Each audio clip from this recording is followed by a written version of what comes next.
All right, seeing that it is 5:30 on Monday the 9th, call this meeting to order. Allegiance to the flag of the United States of America and to the republic for which it stands, one nation under God, indivisible, with liberty and justice for all. All right, thank you. First order of business is the meeting minutes from August 26th. Does anybody have a motion? I'll make a motion to accept the meeting minutes from the 26th, both the public and the non-public. Thank you. Do I have a second? Second. All right, all in favor? Aye. Wonderful. I didn't know, I'm sorry. I didn't ask if there were any changes. Seeing none, excellent. Is there anybody here from the public who would like to speak? All right, thank you. And we have Corey online. I'm not sure if she has been able to join us yet or not. Okay.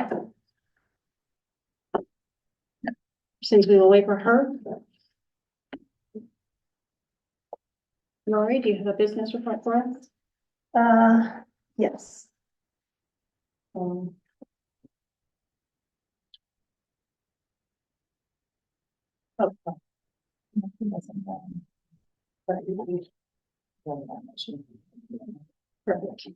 I think that was the intent. Okay. So Brendan, you're bringing that up. Perfect. Okay, thank you. Thank you. So I just wanted to, I did put a business or a financial statement in the folder that's linked to the agenda. I wanted to bring some other points to light, I guess, just as a brief narrative. So our MS 24, which is the estimated revenue report, has been submitted to the DRA. And the process now is that the DRA will review that with me and to see if there's any additional revisions that are needed. But that is done once the MS 25 is filed, and that is filed in conjunction with completing the DOE 25. And per our previous discussion with the board, I don't remember if it was in August or July, we had talked about obtaining an extension, and I have done that. It's been approved. So that is in place for filing the DOE 25, and so the goal is still to do it at the beginning of October. We've been undergoing an ESSER program monitoring for fiscal year 23 that had been started prior to my coming on board, and we've gone through it was a lengthy process. But the end result is that it's completed and all findings were determined to be resolved. So I want to give a acknowledgement to Jessica Jarvis and to Bill Botting. They were very helpful and instrumental in coming up with documentation to help resolve those outstanding items, because things weren't exactly done in order prior to the construction projects. I have a federal funds monitoring that started in March, and the response is due September 20th, and I'm on track to have that submitted. And I want you to know that we have been selected again for monitoring this upcoming year, and one, due to just things still being unsettled in our office, and the fact that we are just now wrapping up the other monitoring. They agreed to schedule it in the second half of the year, so it's scheduled for February 19th. So anyway, the financials are in here. It includes revenue. There's a page on revenue, a page on expenditures, and a few notes. I don't know if anyone has any questions regarding this. We are still in the process of fully encumbering things such as there's some utility pieces that we still needed to encumber. There was an overage in, there's a projected overage in the superintendent's office. We have the unbudgeted position that was added for the HR department. We talked about funding that through insurance savings, but that's going to require a budget transfer request. And so we had discussed that as well previously, that in the second meeting of September, I would come forward with a list of requests for budget transfers for your review. And again, it ties back into, our goal to, implement a policy that would allow me to make those adjustments within certain guidelines and thresholds, and that the board would always be informed. I just want to bring that to light. Are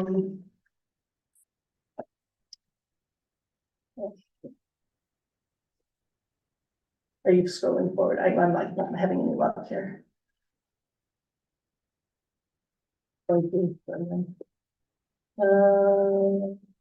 Oh, and then we have some, projected overage in the financial services line. We had a change in, employee and corresponding benefits, and that's, been the result there. So as we finish with our encumbrances, and, there'll be some changes between now and the next, report, reflecting those encumbrances. And, Friday was our first large payroll for the year. So, we're going through, we try to get all of the items in advance, but something always pops up during that process. So that'll be cleaned up. And again, that was in September, not in August. So, there'll be some little adjustments though. Okay. Thank you. Are there any questions for Laura?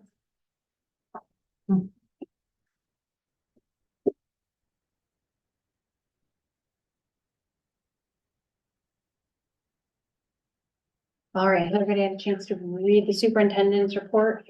Are there any comments or concerns with it? Anything we want to have Lori, Corey answer to? Sound fine to me, look fine to me. Red fine to me, I guess. All right, fantastic. Well, excellent. All right, on to new business. Can I add one thing? Absolutely. There's a report in the, administration folder, just a summary of the facility projects that we've completed over the summer. So I just want you to take time to look at that when you have an opportunity. They've been busy, and Where did you say that was? it's in the administration report folder. Oh, okay, down. I didn't see that one. I think that was up earlier. Facility summer projects. Yes, Thank you for adding that. so it's broken down by building, I think so.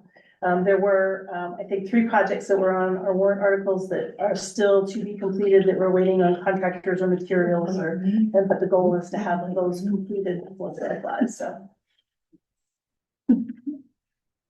It's a pretty long list. All right, perfect. Then we will move on to new business, and we'll take each of them individually. Everybody had a chance to read the personnel report. Make a motion to approve the personnel report. All right, any questions, concerns?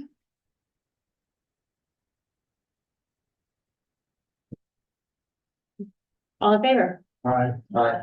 Perfect. All right, it came to my attention as I was reading the agenda last week that while we accepted the resignation of our previous vice chair, we elected a new vice chair. Joe was our board treasurer, and so we neglected to then. Who knew? Right? However, we do not have a board policy that says we must have a treasurer for the board.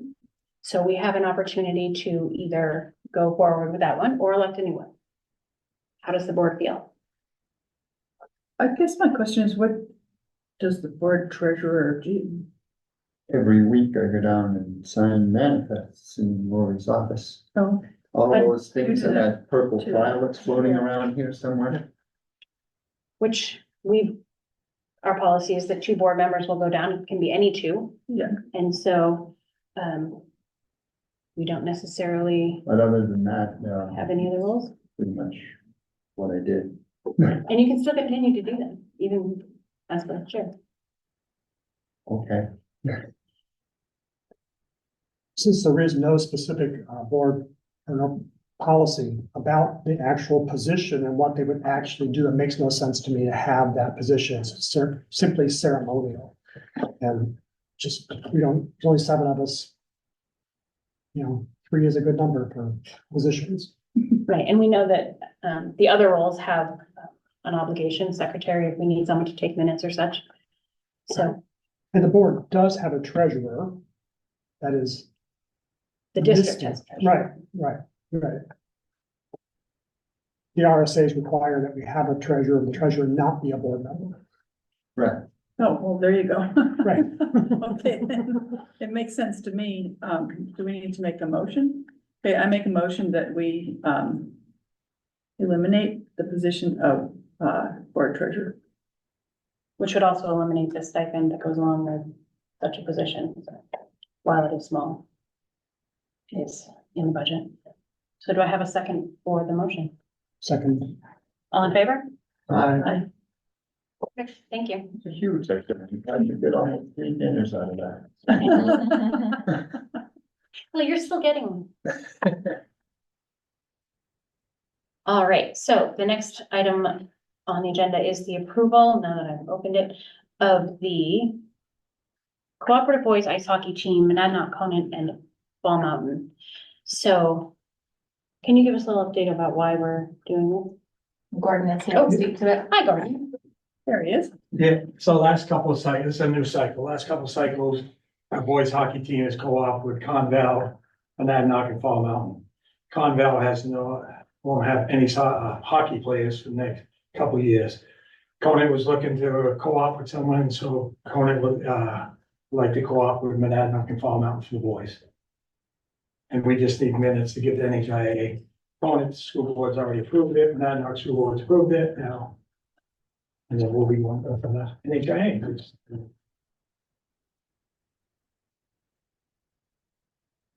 Sounds a good thing. I'll make a motion that we do what he's saying. What did I say? I did note, I was impressed that I noticed that it changed from Conval to Conan, because I was here 2 years ago when it was Conval, was Yeah. the third or first or second one in there. Yeah. But, I'll second it. it works, and I think it's a good thing that kids get to play hockey. Yes, yeah. And our girls, they co-op with Keene High School. Right. We also have Yeah. girls. Oh, good, good. I was Yeah, gonna say, girls are with The Keene, girls? but the boys, the girls only have one division, Division One, but they're with Keene. And the boys have 3 different divisions. So I do have a question. We have a motion on the floor, but my question about this is, do Fall Mountain players have to pay to play? Fall Mountain has been paying to play because when we first started this co-op, they said we could do it, the school would, and with no financial coming from our school. I've done a couple fundraisers to help student athletes out because it's as anybody who's ever played hockey, it's a big, thing. And I'm working with some of the parents, we're going to try to do some fundraisers to help offset their costs. Last year, our boys paid $1,100 to play hockey. Because ice time is $500 an hour. That's a good deal. So the parents of Fall Mountain hockey players, both boys and girls, Yeah. pay to play a varsity sport. Yes. And do we have any other sport where that occurs? No. How many hockey players do we have? Boys, we believe we're gonna have 5 or 6 this year. Girls, I believe we have 3 or 4 that's gonna be playing. And girls, Keene has a outstanding booster club. I believe like last year, they gave $20,000 to help offset the girls, and I think they paid $300. And so our Fall Mountain girls paid 300. Yeah, and Keene does too. They split everything up, So none of the other schools that participate in these cooperative hockey teams actually get funded through the school budgets? Yes, Monadnock funds theirs and Keene, but kids still have to pay some. Because we're asking, I've just worked with Art to see what we want to do to help offset the cost for all the players. Example, we have 9 away games. So Monadnock will take care of 3 away games for busing. Fall Mountain take care of 3 and Cohen take care of 3 to help offset the cost for our student athletes. Yes, Kevin. Can I ask you a question? Do you happen off the top of your head what our budget is for either football or baseball, softball, field hockey? What's our budget for those sports? Do I you don't off the top of my head now. 50,000, 20,000, any idea at all? Amazing. Yeah, maybe 50,000, I'm trying to think, yeah, For one sport or all sports? for like all sports, yeah, we go. I mean, we have different, yeah. Okay. You know, you got your officials, you got your transportation, you got. So 50,000 for every sport. A total of $50,000 for all the sports played? I think Lori's looking it up. Yeah, I'm trying to because look it up. That doesn't seem like, I don't know off the top of my head. yeah, that doesn't seem like a correct number. That's pretty light, I think. Well, it sounds like maybe we have an interest in looking at this further. Do we want to add this to a future agenda? Yes, Yes, Okay, so Misty, can we add this? I don't know if we have a specific date to add it to, but it would probably be something we want to discuss with the budget committee as well. Absolutely. So we will sort of table the, yeah, so additional info to bring to the meeting would be how many athletes do we have, boys and girls, a firm number? What's the budget for all athletics, and then maybe breaking down between sports? And then what is the total cost? Because first I heard 1,100, then it was 300. So would like the total cost that it's costing our students' families to ensure that they can play. And I know that that might be a different figure every year based off from how much you're raising and things, but it's kind of a baseline. $300 is for girls, because they co-op with Keene and Keene Booster Club. Like I said, they 20,000 last year to help offset their costs. do we The have boys paid last year was $1,100. I wonder if we have a contract or something with each of those that tells us how much we're supposed to pay, and then this is fundraising over and above that, like, that's why it could change. Depending on how much the booster club Yeah, I know decides to that participate. the hockey, so the hockey players, they can do a fundraiser to help offset their costs. Tom Cody, the lead school in Adnock, sends it out to the players. So if I raise, let's say $100, $100 would come off or X Okay, so I percentage think- would come off. I think what we want to know is, what is the cost before any fundraising might happen? Because all that can be adjustable. All right, well, good, then we will add that You soon. want it for the October 15th meeting? Let's put it for that, absolutely. So, to the motion on the table, which is, could you read? It's to approve the cooperative agreement between Monadnock, Conan, and Pullman. All right. For boys hockey. Is there any other discussion on the motion? All in favor? aye. Aye. Thank you, Barton.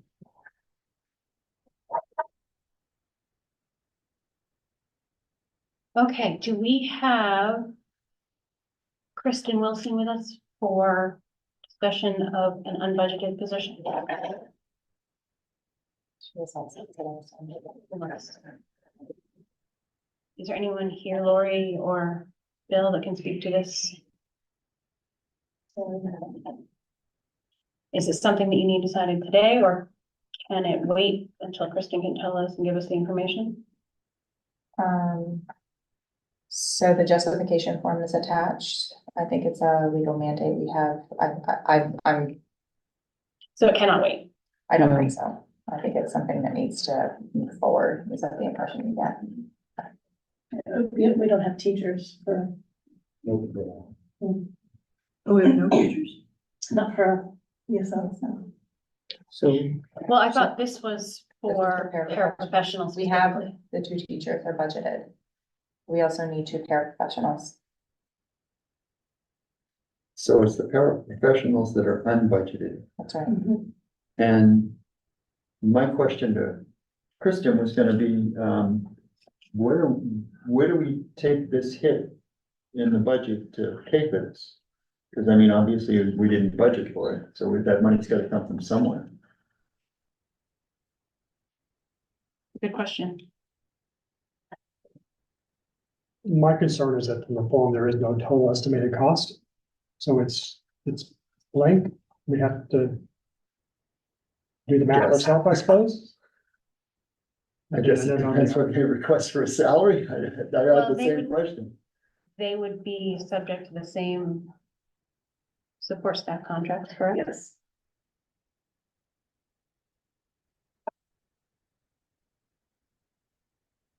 So, So my apologies, I don't recall.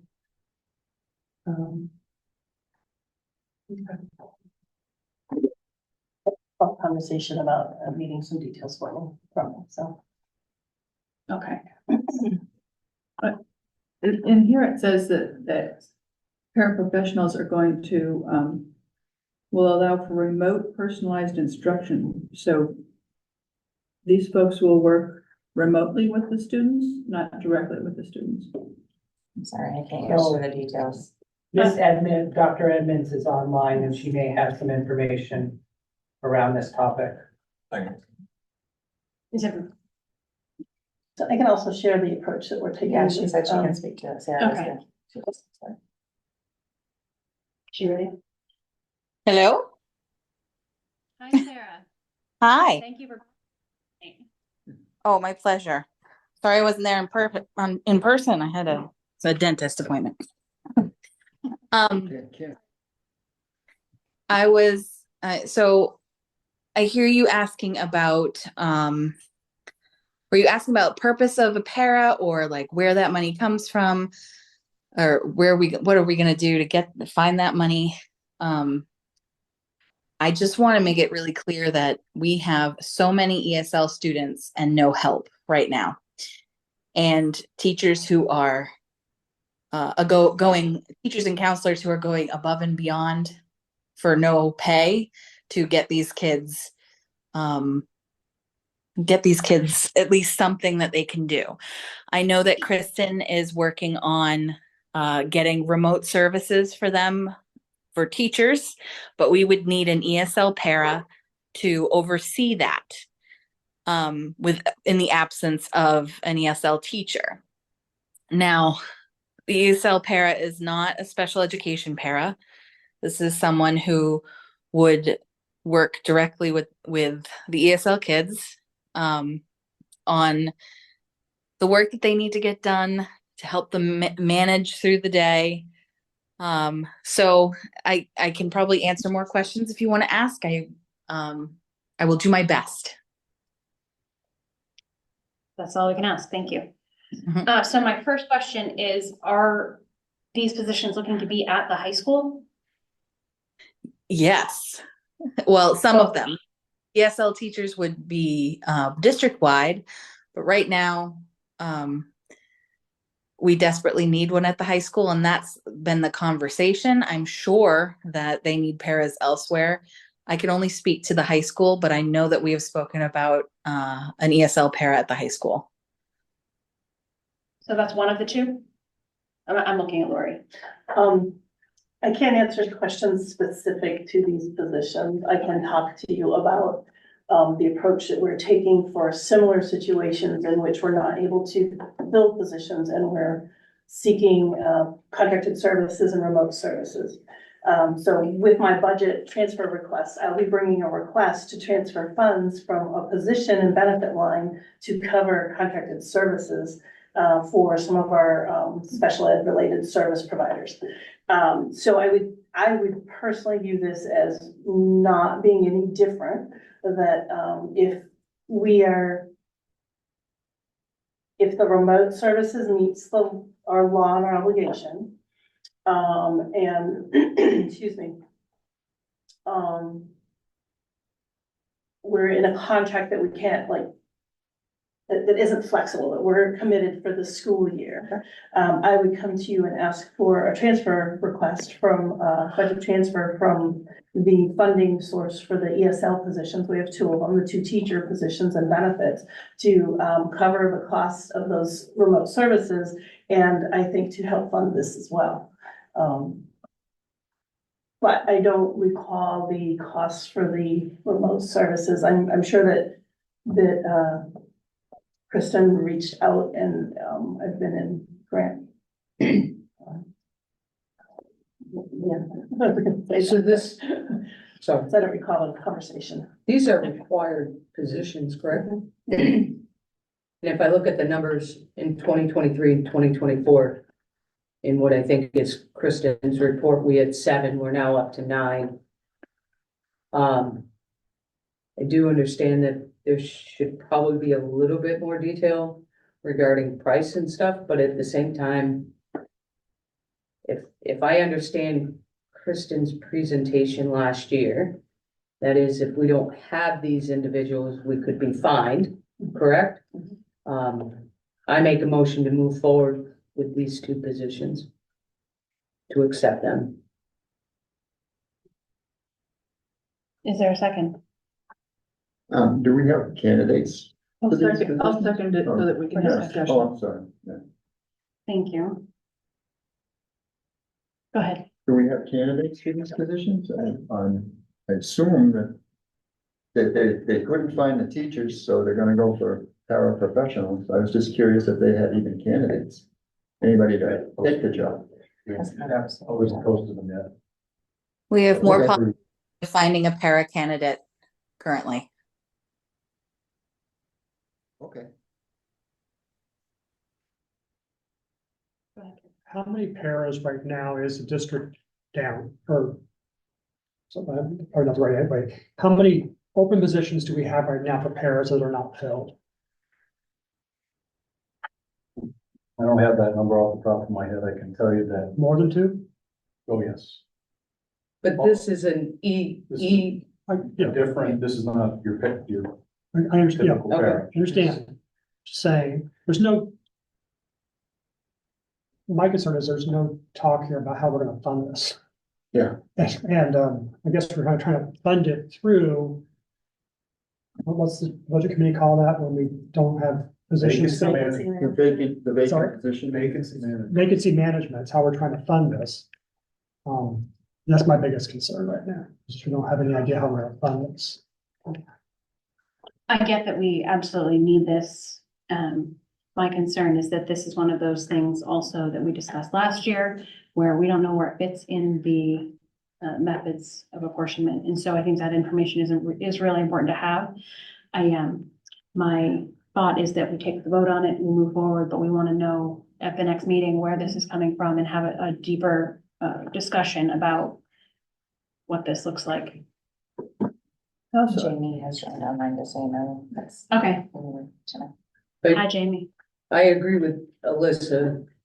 In the future, when something like this is brought before the board, like the total estimated cost is not filled in there.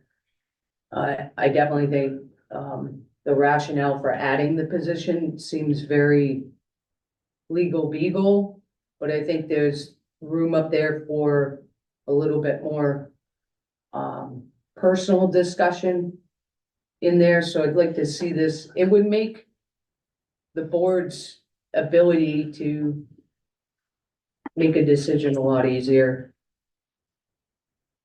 However, I'm not overly too concerned. We've had $1 million in surplus for the last 3 years. I think our vacancy management is pretty well intact, that these two positions, let alone, I don't think you're gonna hire them right off the bat.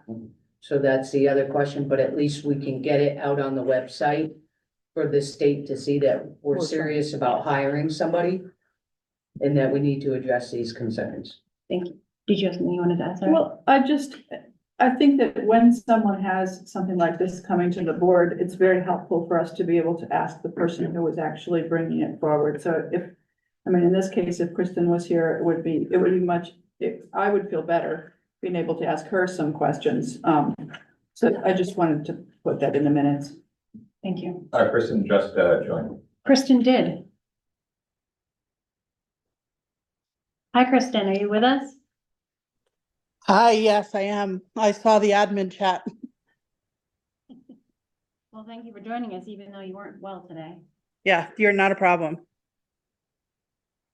So do you want to ask So, your question? yeah, I guess my one question that I have is just, I'm in support of meeting the legal mandate and in terms of having these positions. I know that it's a really tough situation. I just wanted to be clear on a couple of things.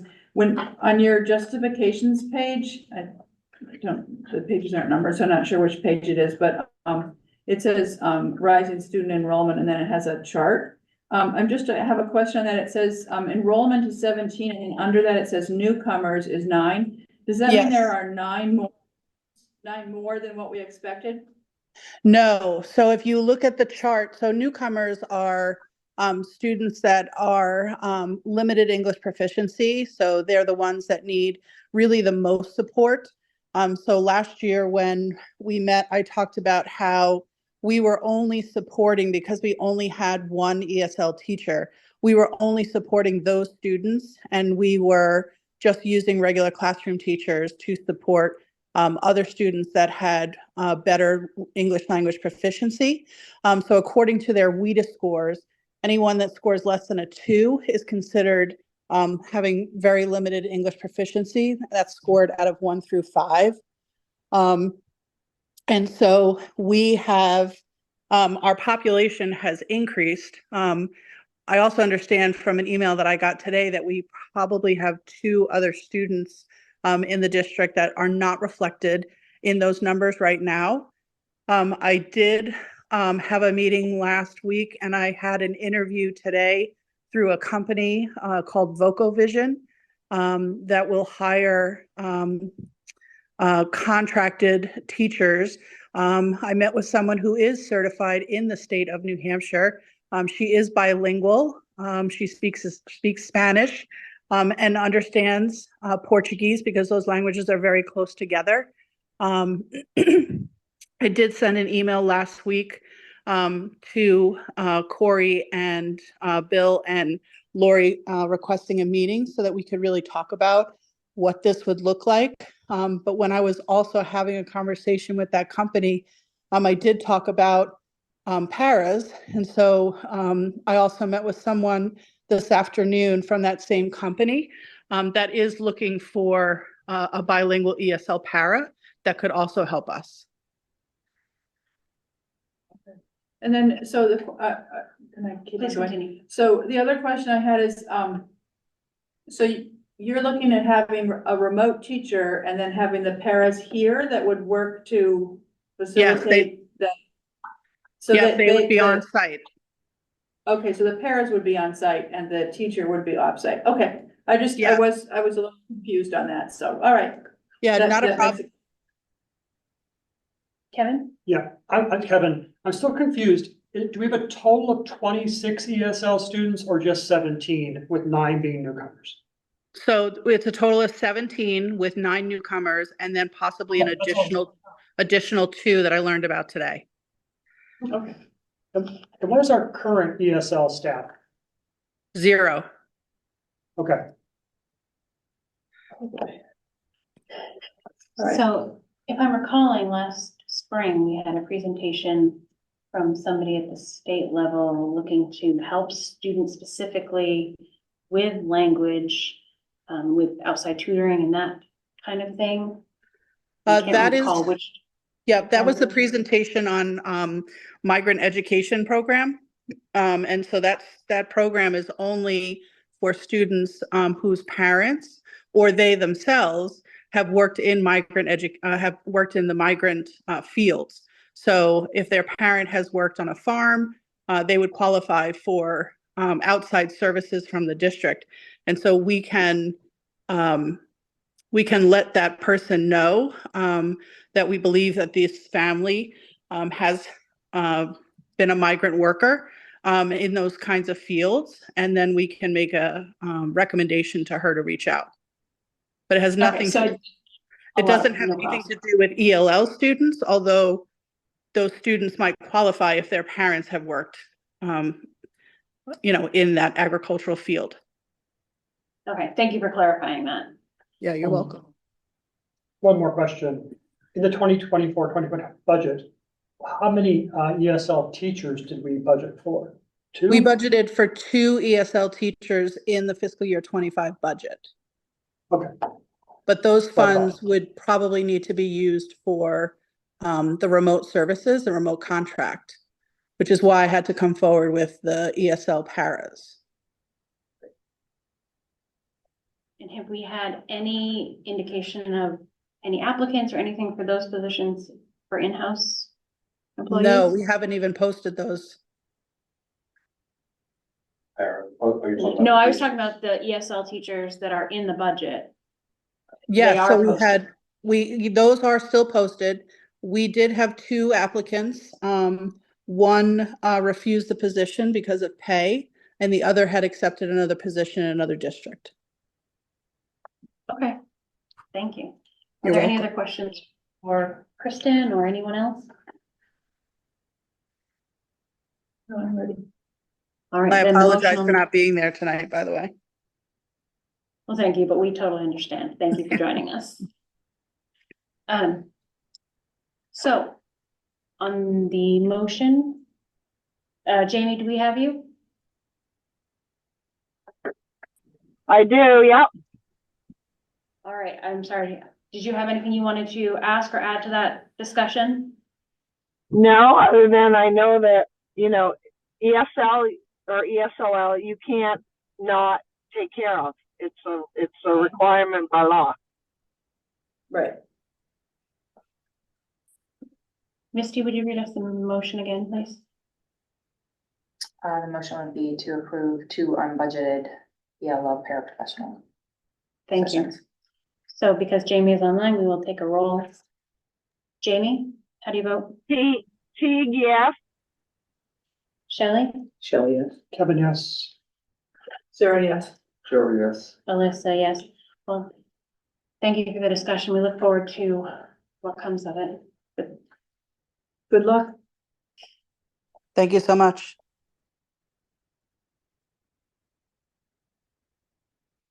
The copy, I have more information. Yes. Yes. Thank you. Can you add that to the agenda for October? Will be 15th. Thank you. All right, the next item on our budget is the policy for eligibility for school athletics. On the agenda, What did I say? budget. Oh. I have a sticker now that says, yeah, it's always budget season, so please forgive me. Yes, on the agenda, not going into the budget of this at the moment. My apologies. So. I'm sorry, what? I can speak to it if you want me to. Yes. However, for proper procedure, we should have a motion before the discussion. So would anybody like to make a motion regarding this? Is this the first reading? We have, If the board decides to move forward with an adjustment to the policy, it's really a discussion first to see, it's kind of a two-parter almost. So you need to discuss it and then decide if you're gonna take action on changing it. And then it would be a first read, yes. We don't take a motion for a first reading, we just say it's just a first reading. I'm not sure we need a motion to start just discussing, if all we're gonna discuss it then. like we saw this earlier in this. Okay, forgive me. Then let's open it for discussion. Okay, so historically, we have been able to, have a relationship with an insurance provider for student accident insurance, basically.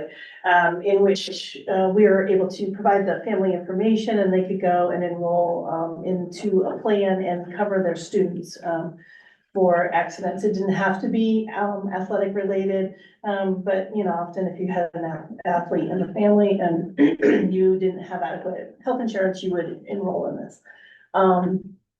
But it could cover the students on the playground too. That coverage option is no longer available in New Hampshire. So, what we've run into is that our policy requires our student athletes to be, have dental and medical insurance. And, we don't have a means to provide them that option, for an economical solution if the family isn't able to insure them otherwise. So what we were bringing this up for is like, do you want to waive or change your policy?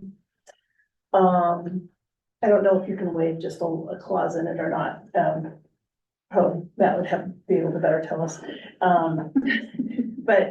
But there's the option to change the policy, or we can seek, an an option with, is through Capital, a local insurance company. I would just throw Capital out because we've had a recent relationship with them, to buy some sort of a coverage plan for a liability insurance to cover our students for student activities. Athletics is on top of it. We've been working on trying to quote that out, and I don't believe we were able to get a quote finalized on that. But it is something that we can pursue further, if you want us to. Of course, providing that liability insurance for our students, I think is, opening ourselves up for quite a bit. So I guess if I might be so bold, my recommendation would be to adjust your policy. I also checked with Sarah checked with them for me, NHIAA, and they don't require it. And there are many other districts in the state that don't require it as well. Alyssa, are the changes in italic, is that? No, that where it says all student athletes are required to have medical and dental is just part of the policy right now. We didn't make any changes to that Not policy even the way it is right to now. highlight what we're talking about. We would strike through if that's the route that the board decided to go. There was no recommendation. It was more just a conversation and then deciding which way you wanted to go. But the one that italicized is the one you keep getting rid of, yes. So I know that there are that we do have some students that are kind of on hold. I'm confused now. I thought, so the sentence in here, all student athletes are required to have medical and dental insurance, already exists in the policy? That's right. Yes, that emphasis is already in your policy. It's already in our policy, so what are we? I'm asking that be waived or the policy be altered so our students can move forward and participate. We don't have a way of offering it to students who Okay. don't have insurance currently, so it just prevents them from playing if they don't have it. Well, but I guess we did have it up until this year. Well, wouldn't we be liable if they didn't have insurance? No, so if we were negligent in any way, Primex would be covering us, if we provided poor playing conditions or unsafe playing conditions in any other way, if we were negligent, if the coach was negligent, then we would be covered. Otherwise, it's not something, if somebody has a collision on the field or on the ice or whatever, that's normal play of risk, and it's not something that would be covered through Primex. So what you're asking is to have that little sentence, I'm just trying to clarify, because now I'm a little lost.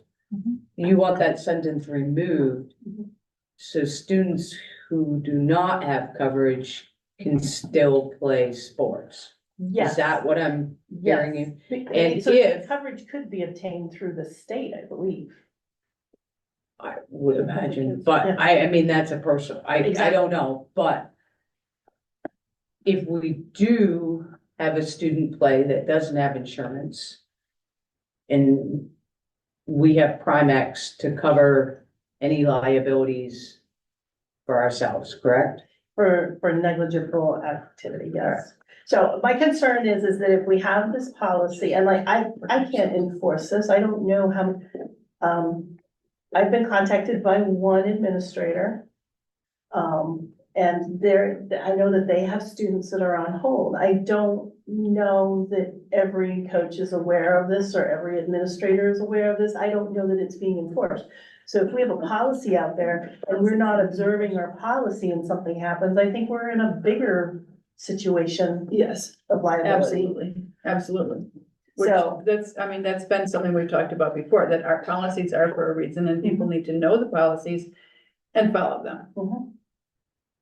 It's kind of irritating that there's a possibility that people don't know it and are not following it and are just, I'm very concerned about allowing students to play without some kind of medical coverage, that it goes against the grain for me. And I understand that it might mean, but you can get health insurance through Healthy Kids. And so, people can get the health insurance for their kids through Healthy Kids or whatever. I feel like we're hanging ourselves out there if we don't have them have insurance. And we sure as hell need to excuse me, we sure need to make sure that coaches are making sure that the kids have, if it's in the policy right now, that the coaches are making sure that the kids have health insurance, because that is really hanging us out there. So if a parent fails or refuses to apply for Healthy Kids and negates that, then we're saying that those students, Don't play. As it stands now, that's how I read That's it. how it is right now. Right, that's what should be happening. I have no assurance that that's happening across the board. So you said no other schools have this required insurance. I checked with some other high schools and they don't, those districts didn't have Do this you in their know if policy. they require their student athletes to sign some kind of waiver of liability or something? Yep, I'm gonna get a lawyer right here. So normally the process is you either go through the process of making sure that they all have medical coverage, or you don't and you request waivers. It doesn't solve the problem about what happens when a child gets injured. But the cost will be absorbed. Conceivably, the parents will have to absorb that. Now they can have recourse back against the district if field's not properly maintained. And I assume the reason for the policy is to avoid those situations and to ensure children get the medical care they need. so we could strike that sentence, but we should probably put something in there regarding a waiver. I think if you're going to go down this road, I'd like a little bit of time to work with Laurie to see what is the best option at this point. But because I think you're gonna need a minimum of a waiver, need to be signed by everybody, and we're in the middle of all season sports. So I think it'd be Soccer kind and football. So we have students That's waiting more to than play soccer and football. Well, I know football. that, but I'm just thinking those are high impact. High impact sports. of, right? But there's a modicum of injury for any sport. So we have students waiting right now based on the decisions we're going to make. That is my understanding. And the coverage that we had was for people who didn't have their own medical insurance. Right. And Even so even though our policy requires it, we had coverage to cover it. So the district didn't have coverage. We had information to be able to hand out to the family so the family could obtain the coverage. And so Gerber was the last vendor that offered this in the state, and they stopped offering it in June. And I mean, I've reached out to a Gerber representative just to try to confirm, and they ghosted me. No, nice of them. Wouldn't we just hand out the information about Healthy Kids? I'm not sure everybody Not everybody would, Not qualified. No, not everybody qualifies, okay. but certainly we could right? at the very least. So it sounds like everybody's interested in pursuing this. How do we move forward to get it changed? This is considered a first read. How does that work? I think we just let Lori and our attorney kind of hash something out for, yeah. Yeah. Unfortunately, that doesn't solve the problem of the students not being able to play sports, correct? Mm-hmm. In the interim, could you have them sign a waiver? It would be going against our policy. Yeah, the policy is, It's really unfortunate that the seasons have already started Right. and it's just being brought to the board today. It was just brought to my attention on opening day. If we were just told that the company we were providing this to no longer does it. Yeah, well, I Just mean, it was only, it was brought to my attention, literally like, So it's- opening day for staff. So it's our policy. And if we draft some type of document saying that we're in the middle of revamping this documentation for this season only, for these many months, for these particular students, if they sign the waiver, they can play. Can we do something along those lines? Because it doesn't seem like this is okay to let a couple of students hang out there because In the past, if somebody didn't have coverage or couldn't provide proof of coverage, we would just let them pay because we had the insurance, or they would go and purchase the insurance through Gerber, is that what? They had to purchase the insurance. We've never provided the insurance for the Okay. student. It was on the family. The onus has always been on the family, is my understanding. And Yeah, I mean, I can figure out a way to make this work. Just need to draft a decent waiver, and then the players would have the choice of showing proof of coverage or signing a waiver.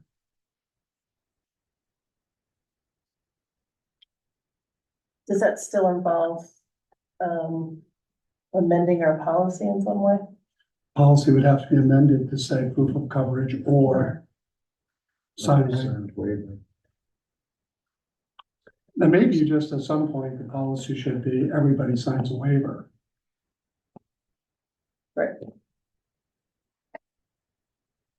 Is there any, no, when people sign up their children through sports app or whatever, family, it used to be Family ID, now it's something else. There is insurance questions, I think. there is. That's, I've asked and, Sarah's gonna confirm that for me tomorrow. So is there? We have I a mean, I know that- meeting later on tonight, or soon. I think maybe that might be something we should talk about as a form of legal advice, because there are some issues here that I'd like to talk. I will say the application process Mhm. to sign your child up for sport requires medical information.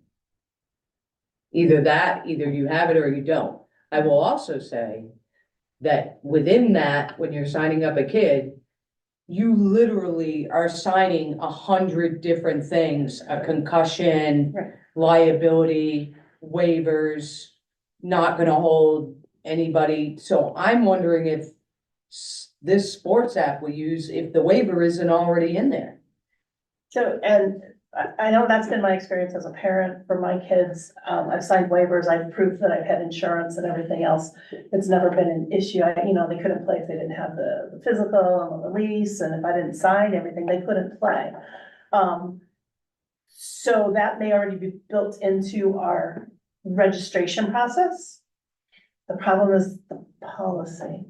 So like, I don't know, I mean, if the parent says, no, we don't have insurance and can't show proof, I don't know what happens. Have we, then. I understand the policy. My concern is that there are student athletes that are not playing Yeah. because of insurance. So we have to get over the policy hump and discuss how do we allow those students to play? And one of my biggest things is, I know as a parent filling out the application to allow both of my children to play sports, that I signed waivers. Mhm.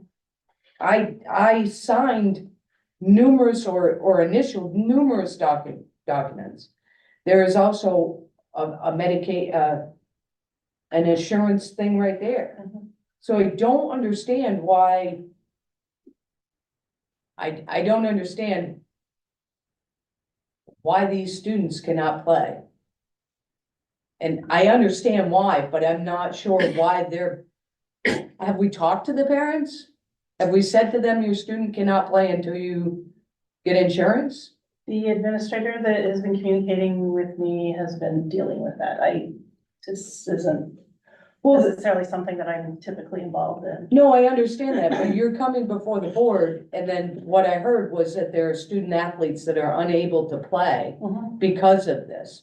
So for me, it's kind of a bigger issue tonight, besides the policy. It's, we have student athletes that are being tripped up on what I think might be a bit of a formality, which is kind of unfair if we don't even know if that policy is being followed throughout the district. I don't disagree. Is this something we can discuss and then come back Yes, into I public really and maybe? suggest, make a because I have decision? some things I'd like to share with the board. I really Would you be can't. amenable to that? Mhm. Okay, so for the meantime, let's table this to either later, and we will address it when we come out of our non-meeting. My frustration it's not for this. Oh, no, I understand. I share your concerns and your frustration, so. I have to say that I do always appreciate that you think of those kids who, even when there's only a few. Appreciate the advocacy. All right, so let's move on from that. For now, let's move to admin reports. Did I skip that entirely? Yes. Oh, my goodness. All right, I apologize. Let's go to the last item in our new business, which is the selection of an engineering firm for the high school project. Oh. How could you forget? It's because all of the others have like something to read that goes with it, and Right. Yeah. I've already moved on.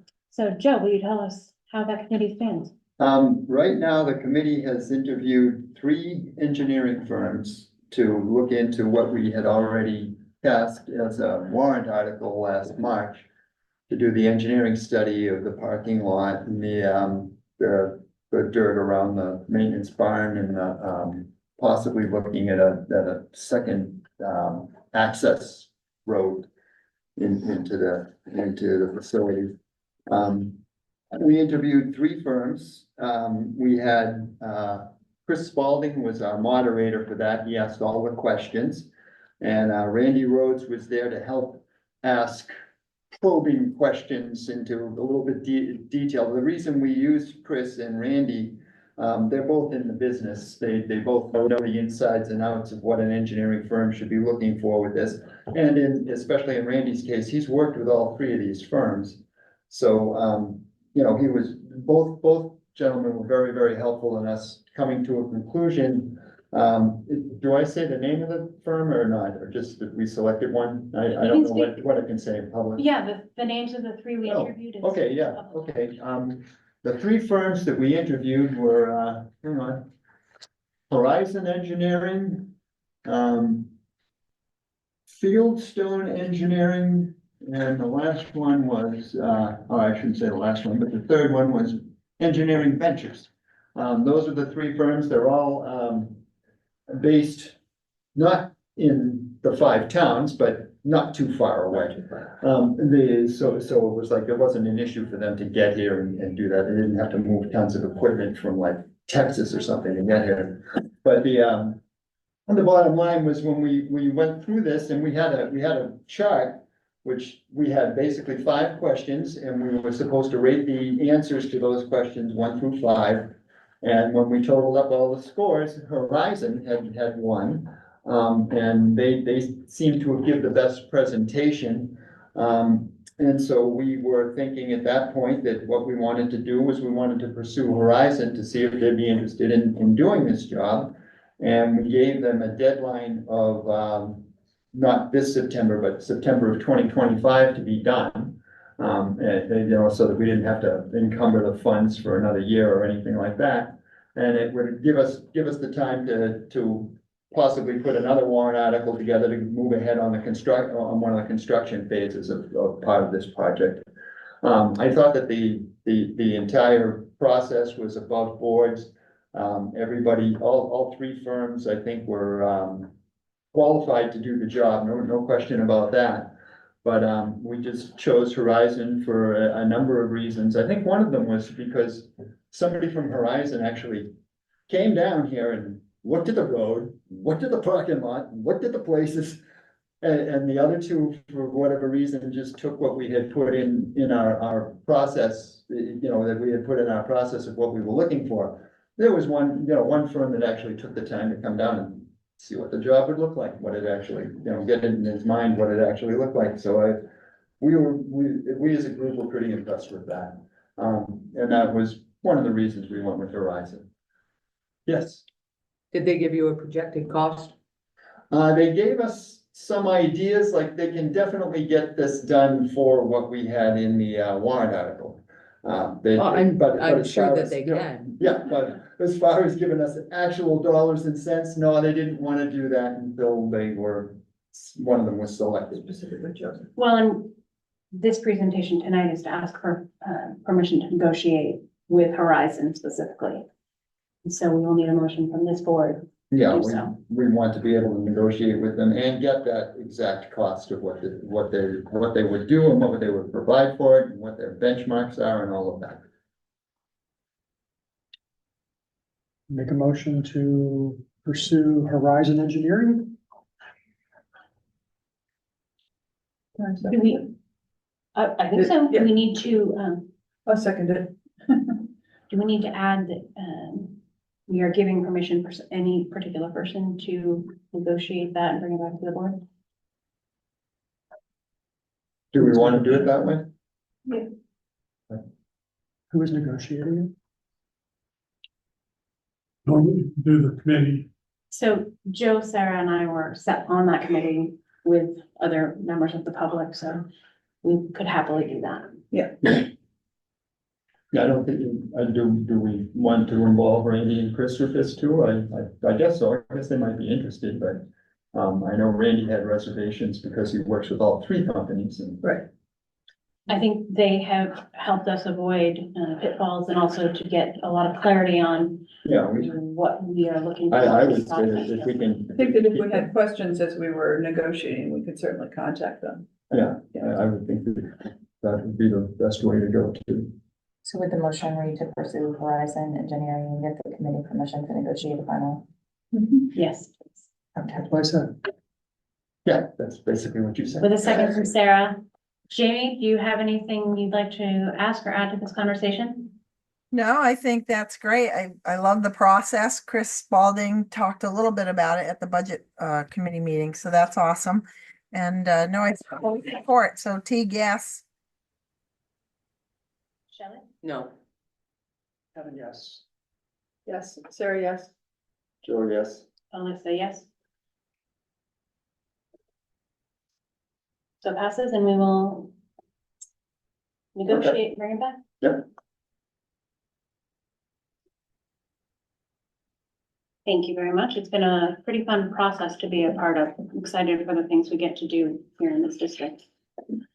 So are there any questions on any of the admin reports, or are there any administrators who would like to make their report in person? Okay. All right, well, I appreciate the information the administrators presented to us.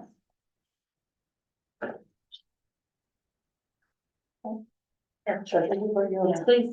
Okay, so Can I just ask one question? I don't see a, administrator report from special education. Am I missing it? She doesn't normally submit one on a monthly basis. Am I correct? I'm correct. Sometimes she'll present to us personally, but There's things. Do we want to ask? I know that there's a lot of stuff within, we have missing staff, we have a lot of things that are happening within special ed. It would be helpful for me if we got some kind of a report from her, like we do from the principal. Do we want to ask for one specifically for the October meeting, or is it something you would be thinking with all administrative reports by the first meeting of the month? I kind of would like one, I mean, I have to do one for Goshen. But, you know, I think it would be helpful, if that was something that was in the monthly report. Sure. Okay. Okay, so, the treasurer's report went around, and y'all dutifully signed, a different page than what I needed. Oh. I just followed everybody else. I know. Lori, I just want you to know, whoever That's okay. started it, I was a sheep. That's okay. So anyway, it was a lengthy report. We tried to, split it up into segments, by month. We'll go back into our routine where it will just be a month's worth of activity. But all of the manifests are sent to Joe and Alyssa each week, and they come in and sign. Excuse me. And then we did send them all out, but again, it was so many and I was trying to make it a little less cumbersome, but it was delayed a bit. So I will get back into the habit of sending them on Fridays. So I appreciate it if you would sign these. And they're, do you want the sheets or do you want to fold it too? No, just send the sheet. Okay. They're separated by fiscal year because we had some, June items that we needed to wrap up. Perfect. Use some of those sign ear stickers that Can I have a motion to accept the treasurer's report? make a motion to accept the treasurer's report. I will second that. Jamie, how do you vote? Teague, yes. Jen, Yes. Kevin, yes. Melissa, yes. Sarah, yes. Joe, yes. Thank you. All right, at this time, we will be, I thought There you go, this Scott. policy up over my agenda, so we will be moving into a non-public for B. I think what we have there, I can't read the rest of it. So if somebody else could confirm that. B, J, and C, right? There's three different ones. B, So I make a motion J, to go into non-public session for B, J, and C. Pretty soon it's gonna be just the letters we don't connect to this one.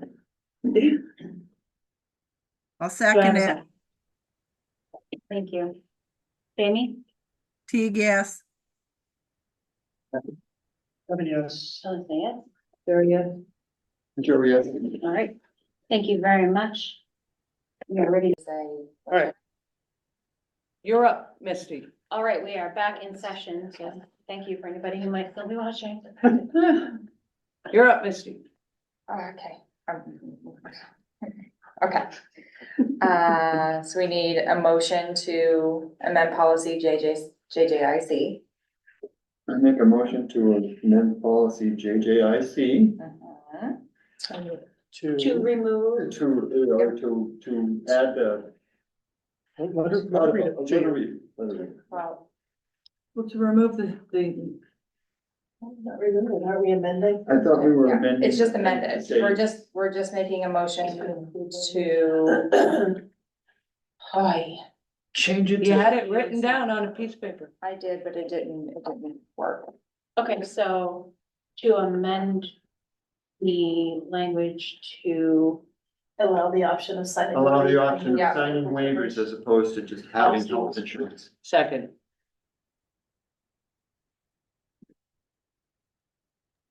Jamie. And then. Teague, yes. You can always fix the wording. will. Call them and fix the wording. Yep. Kevin, yes. Melissa, yes. Sarah, yes. Joe, yes. Thank you. And then we need a Motion motion to waive second reading of this policy. So Make a moved. motion. Do I have, Second, all right, Jamie, Teague, yes. Shelley, Yes. Kevin, yes. yes, Sarah, yes. Joe, yes. the motion passes. Ready? No, we gotta do. Oh, there's To one appoint. more? To appoint your. Right, I was gonna do it. Oh, Can I? I'm just gonna say her name, right? I make a motion to appoint Deb Livingston as acting interim superintendent. I second it.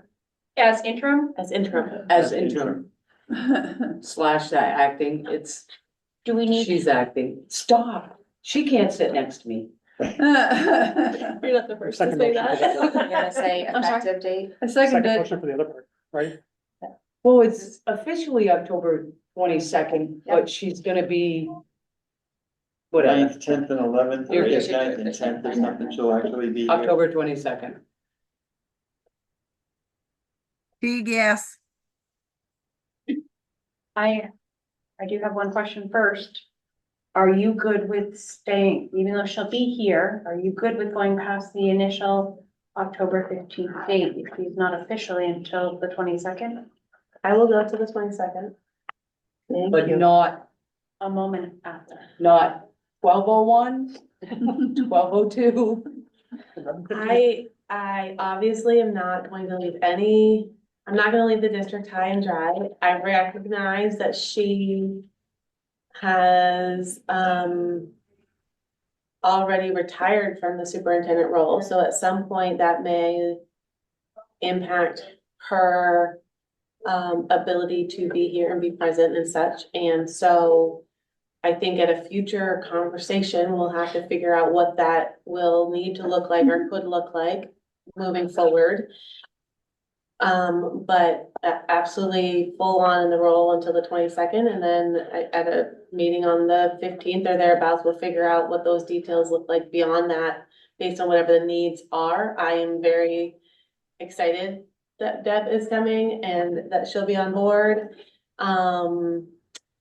And I think my staff will be excited for that too, although they've been super supportive so far, and two, it's actually worked out okay for the first little bit here. That is to your credit, that you've been able to, manage both huge roles as well as the people involved, so, we appreciate that. Thank you. But yeah, so I'll stay till the 22nd, and then Deb will be here, and then we'll just figure out what that needs to look like beyond that time, because she is interim and potentially with limitations. Sounds Just based great. on- Thank you, Corey. No problem. T-Gas, Kevin, yes. Yes. Yes, Yes, Yes. all right, perfect. Do you need one more motion to give the chair and vice chair the ability to negotiate the contract with the Oh, attorney? So I make a good job. motion to give the chair and vice chair the ability to work with the attorney to the contract, which will be then presented to the full board. Second. T-Gas, Yes. Kevin? Yes. Melissa, yes? Sarah, yes. Joe, yes. Make- Fantastic. I make a motion to adjourn. Oh, I have one thing first, I'm I- sorry. I would like to see a press release of some sort go out acknowledging the action that we have just made. I think the public wants to see it, and I think it will be really good for us as a district as well. As long as everybody's okay with such an action. Okay, thank you. Already Vanessa, said. we appreciate Corey Leclerc's efforts on behalf of the district, and we're excited to notify Yes. everybody that Deborah Livingston's coming to be. Yeah, okay, good. Thank you. Kevin, yes. Yes? Yes. Joe, yes. Oh, yes, I'm sorry. Okay. Wow. All right, thank you, Brenda.